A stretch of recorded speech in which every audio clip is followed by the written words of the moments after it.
بسم اللہ الرحمن الرحیم۔ آج ہم سنیں گے کہ مرد کو کفن پہنانے کا طریقہ کیا ہے۔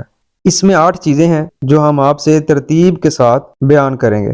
نمبر 1، کفن کو 1، 3، 5 یا 7 بار دھونی دیں۔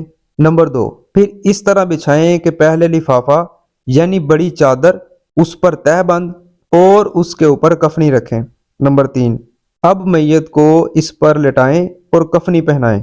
نمبر 4، اب داڑھی پر، اگر داڑھی نہ ہو تو ٹھوڑی پر، اور تمام جسم پر خوشبو ملیں۔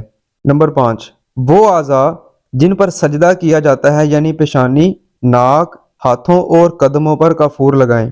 نمبر 6، پھر تہہ بند پہلے الٹی جانب سے پھر سیدھی جانب سے لپیٹیں۔ نمبر 7، اب آخر میں لفافہ بھی اسی طرح پہلے الٹی جانب سے پھر سیدھی جانب سے لپیٹیں تاکہ سیدھا اوپر رہے۔ نمبر 8، آخر میں سر اور پاؤں کی طرف سے باندھ دیں۔